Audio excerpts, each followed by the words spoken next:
এক সময়ের কথা, কবিরাজ আর যুগন দুই ভাই ছিল। ওরা দুজন একসাথে একই বাড়িতে থাকতো আর একই ব্যবসা করত। প্রতিটা জিনিসে দুজনের সমান অধিকার ছিল। দুজনের মধ্যে কখনো লড়াই ঝগড়া হতোই না। দুই ভাই হাসি খুশি থাকতো। দু ভাইয়ের বিয়েও একসাথে হলো। বিয়ের 2 বছর পর যুগনের একটা মেয়ে হলো, যার নাম রাখা হলো মুন্নি। তারপর আর কি, মুন্নি পুরো পরিবারের প্রাণ ছিল। বিশেষ করে ওর কাকা কবিরাজের লাডলি ছিল। একদিনের কথা, পুরো পরিবার একসাথে খাবার খাচ্ছিল। তখন একটা লোক দৌড়ে দৌড়ে এলো। মালিক, মালিক, ছোট মালকিনের বাবার মৃত্যু হয়েছে। কি?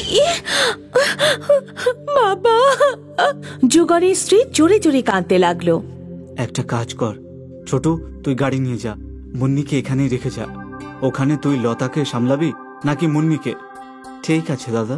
যুগন তার বৌদি মন্দাকিনীর কাছে মুন্নিকে রেখে দিল। যুগন আর লতা গাড়িতে করে চলে গেল। সারা রাস্তায় লতা জোরে জোরে কাঁদতে লাগলো। রাস্তায় একটা মোড় এলো আর যুগন অন্যমনস্ক হয়ে গেল। ও লতাকে সামলানোর চেষ্টা করছিল। রাস্তার মোড় আসতেই ওদের গাড়ি অনেক উঁচু থেকে নিচে পড়ে গেল। দুজন স্বামী স্ত্রী সেখানেই মারা গেল। কবিরাজ যুগন আর লতার অন্তিম সংস্কার করলো। মুন্নি বেঁচে গেছিল। কবিরাজ ভাবলো ওর ভাইজিকে নিজের মেয়ের মতো পালন করবে, কিন্তু মন্দাকিনীর তাতে মত ছিল না। এখন আমরা ছাড়া মুন্নির আর কেই বা আছে বলো তো? সেসব আমি জানি না। ও আমার মেয়ে নয়, তাই আমি ওকে আমার মেয়ের মতো ভালোবাসতে পারবো না।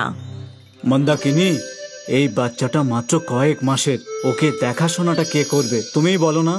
ওর জন্য আয়া রেখে দাও। ঠিক আছে। কবিরাজ মুন্নির দেখাশোনার জন্য একজন আয়া রেখে দিল। ও মুন্নির সাথে খেলতো আর খেয়ালও রাখতো। কবিরাজ সন্তুষ্ট ছিল যে ওর ভাইয়ের মেয়ের লালন পালন ভালোভাবে হচ্ছে। তারপর যখন মন্দাকিনীরও মেয়ে হলো, তখন সবকিছু বদলে গেল। তুই হলি আমাদের পরী। আজ থেকে তোমার সব ভালোবাসা ওকেই দেবে। সেটা তো পাবেই। বোধ হয় তুমি আমার কথার মানে বোঝনি। আমি বলছি যে মুন্নিকে দূরে কোথাও পাঠিয়ে দাও। যদি ও এখানে থাকে তাহলে তুমি ওকেই বেশি ভালোবাসবে। সেটা আমি চাই না। এইরকম আবার হয় নাকি? মুন্নি বেচারি কোথায় যাবে বলতো? আর যদি ওই বাচ্চাটা আমাদের সাথে থাকে তাতে অসুবিধাটা কোথায় বলতো? বিনা কারণে ওর পেছনে লেগো না তুমি। কবিরাজ নিজের কথা বলে সেখান থেকে চলে গেল। কিন্তু মন্দাকিনী জানতো যে ও এখন কি করবে। সেদিন থেকে মন্দাকিনী মুন্নির সাথে খারাপ ব্যবহার করত।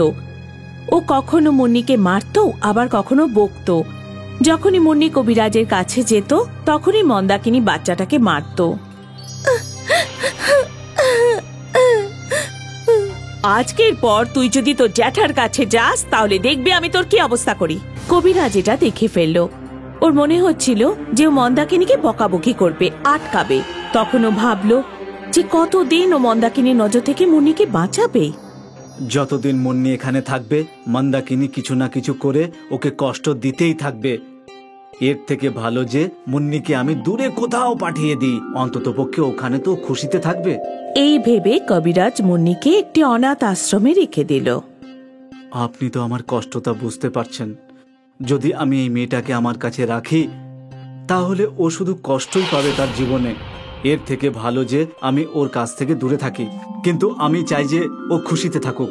আমার মুন্নিকে আপনি ভালো করে যত্ন করবেন। ওর যা চাই সব কিছু আপনি এনে দেবেন। টাকার কথা একদম চিন্তা করবেন না আপনি। আমি সময়ে সময়ে সব টাকা পাঠাবো। ঠিক আছে স্যার, আমি বুঝে গেছি। তখন থেকে মুন্নি অনাথ আশ্রমে থাকতে লাগলো। ও প্রায় জেঠুর কথা মনে করত। কি হয়েছে মুন্নি? আমার জেঠু এসেছে নাকি? না সোনা, উনি হয়তো কোথাও ব্যস্ত আছেন, চলে আসবেন। মুন্নিও জেঠুর জন্য অপেক্ষা করছিল। আর ওদিকে কবিরাজেরও একটা অ্যাক্সিডেন্ট হয়ে গেল। আর কবিরাজ বিছানা থেকে উঠতেই পারতো না, কথাও বলতে পারতো না, আর কিছু করতেও পারতো না। শুধু মুন্নির কথা ভেবে কাঁদত। মুন্নি বড় হতে হতে ওর মনে হচ্ছিল যে ও জেঠু ওকে ভালোবাসে না। এরপর ও আর জেঠুর জন্য অপেক্ষা করতো না। সময় বয়ে গেল। মুন্নি একজন যুবতী হয়ে উঠল। ও আকাশ নামের একটি ছেলেকে ভালোবাসতো। তুমি কি তোমার পরিবারকে কখনো দেখোনি? আমি আমার মা বাবাকে তো দেখিনি, কিন্তু আমার জেঠু জেঠিমাকে অবশ্যই দেখেছি। ওনারা কি এখনো বেঁচে আছেন? হ্যাঁ, আছে হয়তো। তার মানে কি? আমি জানি না। যখন আমার জেঠু আমাকে এই অনাথ আশ্রমে রেখে গেছিলেন, তখন প্রথম প্রথম উনি আমার সাথে দেখা করতে আসতেন, তারপর হঠাৎ বন্ধ হয়ে গেল। তুমি কখনো জানার চেষ্টা করনি এমন কেন হলো? না, তুমি নিজেই ভাবো, অনাথ আশ্রমে এমন কোন বাচ্চা আছে যার কাউকে প্রয়োজন নেই? হয়তো আমার জেঠুর আমাকে প্রয়োজন ছিল না। ছাড়ো, আমি তো আছি। তোমাকে আমার ভীষণ প্রয়োজন। তুমি কি আমাকে বিয়ে করবে? সত্যি? হ্যাঁ। মুনি ভীষণ খুশি হলো। ও খুশি হলো কারণ এখন ওর একটা পরিবার হবে। কিছুদিন পর মুনি আকাশের বাবা মার সাথে দেখা করতে গেল। বা আকাশ, ও তো কি অবস্থা খুব তোমার? সুন্দরী রে। মা, আমাদের উল্লুটাকে তুমি কিভাবে পছন্দ করলে? বাবা, তুমি আমাকে ইনসাল্ট করছো কেন? সবাই হাসতে শুরু করলো।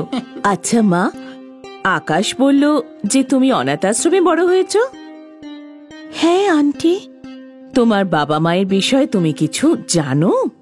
আমার বাবার নাম ছিল যুগন শেঠিয়া আর মায়ের নাম লতা শেঠিয়া। তুমি যোগন শেঠিয়ার মেয়ে? হ্যাঁ আঙ্কেল। তোমার জেঠু কি কবিরাজ শেঠিয়া? হ্যাঁ, আপনি কিভাবে জানলেন? কারণ কবিরাজ আমার ভীষণ ভালো বন্ধু, আর আমাকে তোমার ব্যাপারে অনেক কিছু বলেছিল। মা, তুমি জানো না যে কবিরাজ তোমাকে কতটা ভালোবাসে আর কত তোমার কথা মনে করে? তাহলে উনি আমার সাথে কখনো দেখা করতে আসেননি কেন? কারণ ও আসতে পারবে না। তার মানে? কারণ কয়েক বছর আগে ওর একটা অ্যাক্সিডেন্ট হয়েছিল। তখন থেকে ও হাঁটতে পারে না, শুধু বলতে পারে। না হলে ও কবেই তোমার কাছে এসে যেত। কি? আর আমি ভাবতাম ওর আমাকে প্রয়োজন নেই।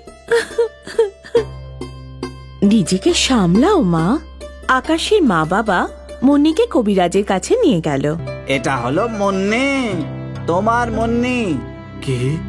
মুন্নি ও জেঠুকে জড়িয়ে ধরলো। দুজনেই যেন হারিয়ে গেল নিজেদের মধ্যে। ওরা দুজনেই কাঁদতে লাগলো, একে অপরকে জড়িয়ে ধরে খুব কাঁদলো। ধন্যবাদ বন্ধু, আমার মনের সাথে দেখা করানোর জন্য তোকে অনেক অনেক ধন্যবাদ রে। আমি তোর মুন্নিকে তোর সাথে দেখা করাতে আনিনি, ওকে ছিনিয়ে নিতে এসেছি। তার মানে? মানে তাড়াতাড়ি ও আমার বাড়ির বৌমা হতে চলেছে, আকাশের হবু বউ ও। এই কথা শুনে কবিরাজ খুব খুশি হলো। কিছুদিন পরে আকাশ আর মুন্নির বিয়ে হয়ে গেল। কবিরাজ নিজের চোখে ওদের বিয়ে দেখলো। আর যখন মুন্নি আর আকাশ কবিরাজের কাছে আশীর্বাদ নিতে এলো, তখন কবিরাজ আশীর্বাদের সাথে সাথে মুন্নিকে কিছু কাগজপত্র দিল। এটা কি? এটা তোর অধিকার। জেঠু, আমার এসব চাই না। এটা আমার তরফ থেকে তোর জন্য একটা ছোট্ট উপহার নয়, এটা হলো সেই আমানত যেটা আমি তোকে ফিরিয়ে দিচ্ছি। এটা তোর বাবার রোজগার, যাতে শুধুমাত্র তোর অধিকার। আজ অবধি আমি এটা বুকে করে আগলে রেখেছিলাম রে। এখন সময় এসে গেছে তোর নিজেই এটাকে সামলানোর। তখনই মন্দাকিনী সেখানে পৌঁছলো। আমার মনে হয়েছিল যে তুমি তোমার সমস্ত সম্পত্তি মেয়েটাকে দিয়ে দেবে। আমার মেয়ের অধিকার আমি তোমায় নষ্ট করতে দেব না। আজ না মন্দাকিনী, আজ না। আজ পর্যন্ত তুমি আমার সমস্ত খুশি শেষ করে দিয়েছ। আজ যদি তুমি তেমন কিছু করো, তাহলে আমি আমার সমস্ত সম্পত্তি মুন্নির নামে করে দেব, আর সারা জীবন তোমাকে মুন্নির গোলামি করতে হবে। এই শুনে মন্দাকিনী ভয় পেয়ে গেল। ও বুঝতে পারছিল না যে ও এরপর কি করবে। তাই ও সেখান থেকে চুপচাপ চলে গেল। চিঠিমাকে তোমার এরকম বলা উচিত হয়নি। আমি একদম ঠিক করেছি।